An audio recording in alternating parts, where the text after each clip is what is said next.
الحمد لله نحمده ونستعينه ونستغفره ونؤمن به ونتوكل عليه. أما بعد فأعوذ بالله من الشيطان الرجيم. بسم الله الرحمن الرحيم. قل يا عبادي الذين أسرفوا لا تقنطوا من رحمة الله إن الله يغفر الذنوب جميعا إن الله هو الغفور الرحيم. وقال النبي صلى الله عليه وسلم التائب من الذنب كمن لا ذنب له أو كما قال عليه الصلاة والسلام.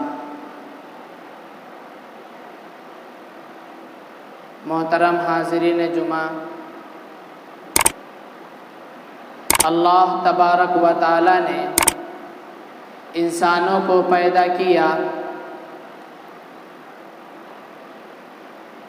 انسان کو دو چیز سے مرکب کیا. الانسان مرکب الخطأ والنسیان، کہ انسان دو چیز سے مرکب ہے، ایک غلطی سے اور ایک بھول سے. انسان کے اندر یہ دو صفت پائی جاتی ہے کہ انسان سے غلطی بھی ہو جاتی ہے اور بھول بھی ہو جاتا ہے. غلطی ہو جانا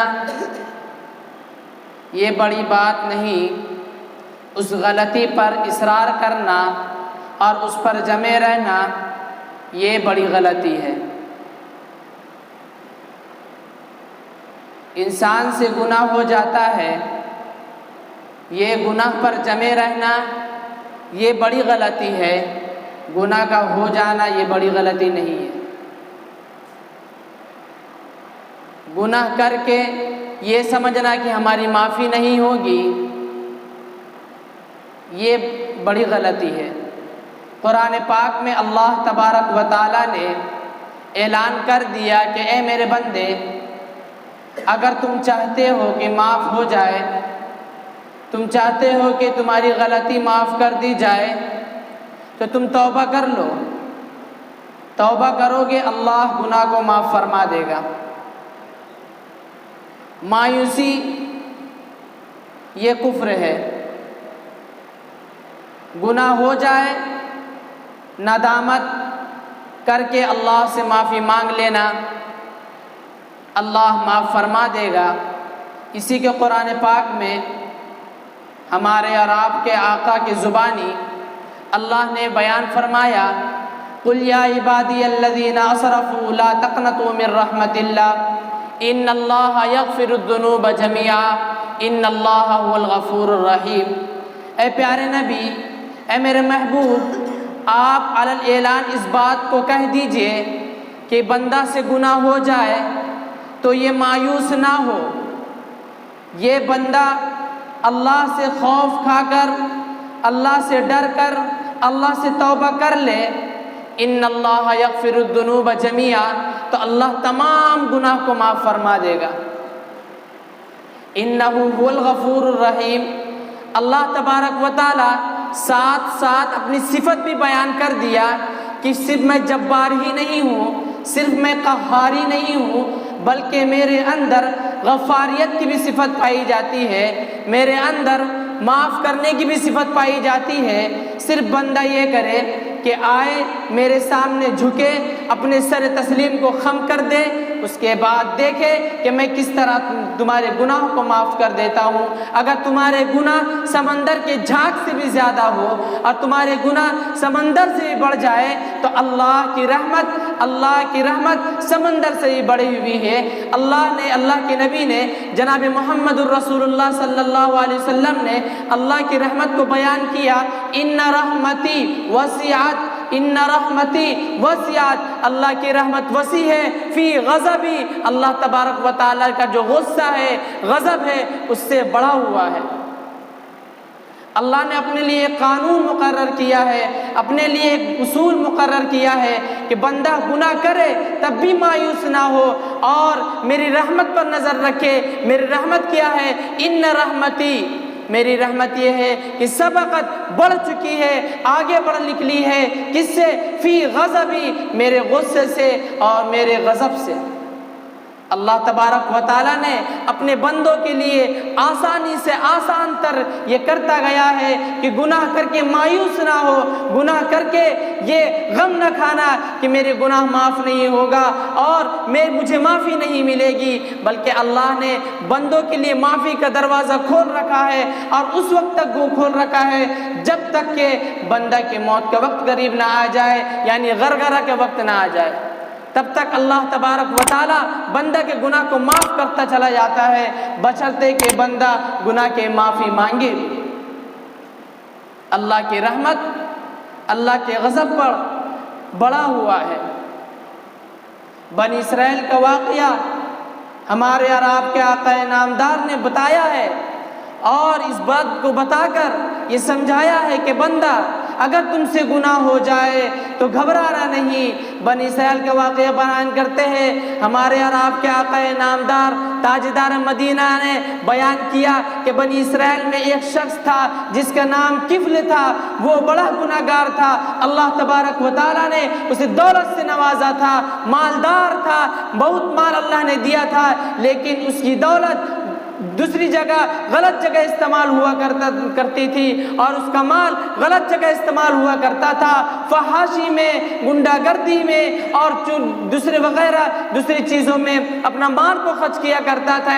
ایک موقع پر اسی کفل نامی شخص کے پاس ایک عورت جو پاک باز تھی، جس نے کبھی گناہ نہیں کیا تھا، جس نے کبھی زنا کاری نہیں کی تھی، وہ آئی اور کہنے لگی اے کہ ذوالکفل، مجھے پیسہ کی ضرورت ہے، مجھے روپیہ کی ضرورت ہے، تو مالدار ہے، تجھے اللہ نے مال دیا ہے، تجھے اللہ نے دولت دی ہے، اس لیے تجھ سے میں درخواست کرتی ہوں کہ تو مجھے پیسہ دے دے اور میری حاجت کو پوری کر دے۔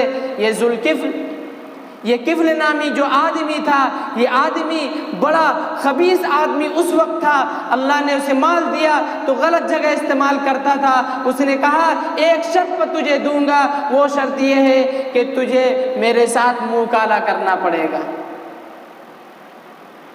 میرے ساتھ زنا کرنا ہوگا، میں تیرے ساتھ اپنی خواہشات پوری کروں گا، تب میں اپنا مال دوں گا۔ اور جو مال متعین کیا اس مال پر اس کو تیار کر لیا۔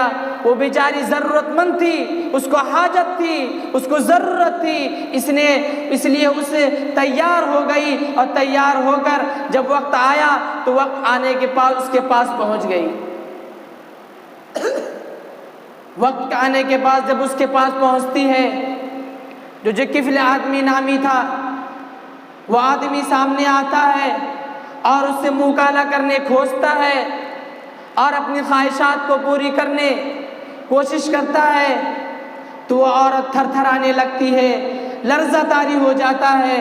اس کے دل پر اللہ کا خوف تھا، اللہ کی خشیت تھی، اللہ کا ڈر تھا، لیکن وہ مجبور تھی، لیکن اس کی ضرورت سامنے تھی، اس کی حاجت سامنے تھی، اس لیے وہ تیار ہو چکی تھی اپنے خواہشات کو مار کر اپنے نفس کو غلط طریقے پر استعمال کرنے کے لیے وہ تیار ہو گئی۔ جب کفل آدمی وہ اس کے سامنے پہنچتا ہے اور دیکھتا ہے کہ وہ لرز رہی ہے اور وہ تھرا رہی ہے تو پوچھتا ہے کہ آخر کیا بات ہے، تمہارے ساتھ تو زور زبردستی نہیں کیا گیا، تمہیں جبراً اس کام کے لیے مجبور تو نہیں کیا گیا، پھر آخر تم کیوں اس وجہ سے تھرا رہی ہے اور کیا وجہ بنی جو تمہارے بدن پر لرزہ طاری ہے؟ اس عورت نے کہا یہ کام میں مجبوری میں کر رہی ہوں، یہ کام میری ضرورت کے مطابق مجھے ضرورت پڑ گئی، اس وجہ سے میں اس کام کو کرنے کو تیار ہوئی، حالانکہ اس سے پہلے میں نے کبھی گناہ نہیں کیا، حالانکہ اس سے پہلے میں نے کبھی زنا نہیں کیا، آج مجبوری کے تحت یہ کام کر رہی ہوں۔ جب کفل نامی آدمی اس بات کو سنتا ہے اور وہ سن کر اس کے سامنے سے دور ہو جاتا ہے، اللہ کو اس کی ہدایت دینا تھا اس لیے وہ فوری طور پر اس سے دور ہو جاتا ہے اور کہتا ہے کہ جو مال تجھے میں نے دیا ہے جا اس سے تو اپنی حاجت پوری کر لے، اپنی ضرورت کو پوری کر لے۔ آج سے میں اللہ کے سامنے توبہ کرتا ہوں، اللہ سے معافی مانگتا ہوں، میں اللہ کے سامنے اپنے سر تسلیم کو خم کرتا ہوں، اللہ سے رو کر گر گڑا کر وہ اللہ کے سامنے معافی یا توبہ کر لیتا۔ خدا کا کرشمہ دیکھیے کہ اسی رات اس کی موت ہو گئی، اسی رات اس شخص کی جو زنا کرنے کے لیے پیسہ دیا تھا، منہ کالا کرنے کے لیے پیسہ دیا تھا، اس کی اسی رات، جس رات اس نے توبہ کی، اس کی موت ہو گئی۔ بنی اسرائیل میں ایک قانون تھا، اللہ کا حکم جاری تھا، اگر کوئی شخص کسی رات میں گناہ کرتا تو اس کے چوکھٹ پر وہ گناہ لکھا گیا ہوتا اور لوگ پہچان جاتے کہ وہ رات یہ شخص نے یہ گناہ کیا ہے۔ اگر کوئی شخص توبہ کرتا تو اس کی چوکھٹ پر بھی وہ باتیں لکھا گئی ہوتی کہ اللہ نے اس کی مغفرت کر دی ہے۔ واقعہ یہ ہوا، رات میں اس کی موت ہوئی، یہ رات میں توبہ بھی کر چکا تھا، اس کے چوکھٹ پر لکھا ہوا ہے کہ اللہ نے اس کی مغفرت کر دی۔ لوگوں کو حیران، لوگ تعجب میں پڑ گئے، یہ شخص جو اپنی دولت کو حرام کاری میں استعمال کیا کرتا تھا، یہ شخص جو اپنی دولت کو غلط اور فحاشی جگہ میں استعمال کیا کرتا تھا، آج اس کے چوکھٹ پر یہ لکھا ہوا ہے کہ اللہ نے اس کی مغفرت کر دی۔ لوگ بہت حیران پریشان کہ آخر بات کیا ہے۔ خبر ملی کہ اللہ نے اس کی مغفرت کر دی۔ وجہ کیا بنا؟ اللہ نے فرمایا ان رحمتی سبقت فی غضبی، میری رحمت میرے غضب پر، میرے غصے پر بڑا ہوا ہے۔ اگر تم یہ یقین کر لو کہ اللہ میری مغفرت کر دے گا اور میری بخشش کر دے گا تو یاد رکھو کہ اللہ تبارک و تعالی تمہاری بخشش کر سکتا ہے اور تمہیں معاف کر سکتا ہے، بشرطے کہ ہمارے اندر وہ جذبہ ہونی چاہیے، ہمارے اندر وہ خوف ہونی چاہیے، ہمارے اندر وہ ڈر ہونی چاہیے۔ اگر اللہ تبارک و تعالیٰ کا خوف ہوگا، اگر اللہ تبارک و تعالیٰ کا ڈر ہوگا، اگر اللہ تبارک و تعالیٰ کی خشیت ہوگی تو اللہ تبارک و تعالیٰ ہمیں بھی معاف فرمائے گا اور ہمارے لیے بھی اپنی رحمت کا سمندر کو دکھلا دے گا۔ اللہ تبارک و تعالیٰ نے ہمیں معافی کا اور بخشش کا دروازہ کھول رکھا ہمارے لیے، صرف ہم اپنی طرف سے تھوڑا سا قدم بڑھائے، اللہ تبارک و تعالی ہماری بخشش فرما دے گا۔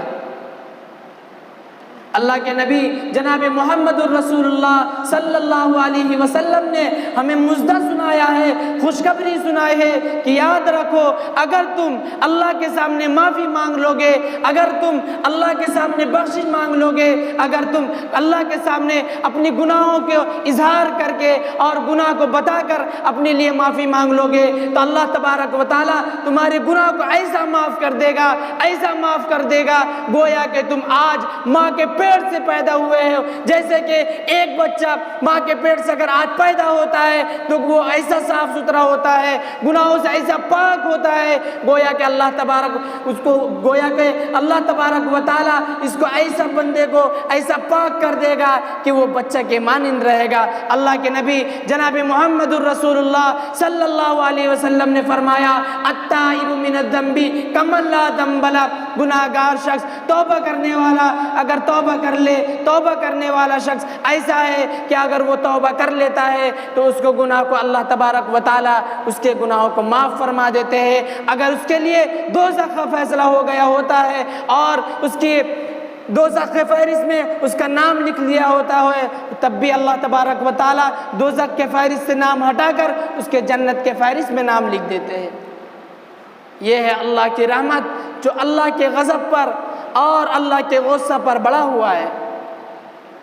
صرف ہم اپنے طرف سے اللہ کے سامنے آ کر، اللہ کے سامنے اپنے سر کو جھکا کر اللہ کے سامنے اپنے گناہوں کی معافی مانگ لیں گے تو اللہ تبارک و تعالی ہمیں معاف فرما دے گا اور اللہ تبارک و تعالی ہماری بخشش فرما دے گا۔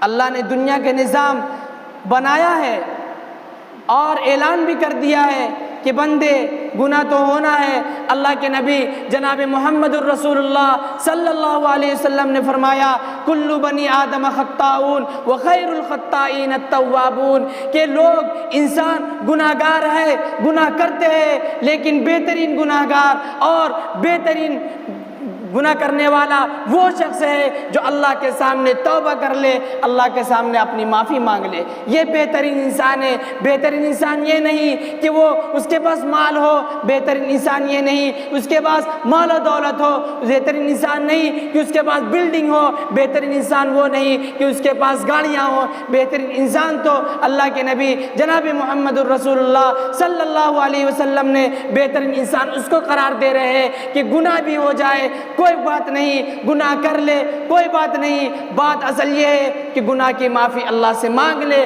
اگر گناہ کی معافی مانگ لیتے ہیں تو بہترین انسان بلکہ وہ اللہ کے سامنے محبوب بندہ بن جاتا ہے، اللہ کا پسندیدہ بندہ بن جاتا ہے۔ اس لیے میرے بھائیوں، اگر ہم چاہتے ہیں کہ اللہ ہمیں معاف فرما دے اور اللہ کا ہم محبوب بندہ اور پسندیدہ بندہ بن جائے تو ہمیں اللہ کے سامنے توبہ کرنی پڑے گی۔ اللہ تبارک و تعالی ہمیں توبہ کی توفیق عطا فرمائے۔ وآخر دعوانا ان الحمد للہ رب العالمین۔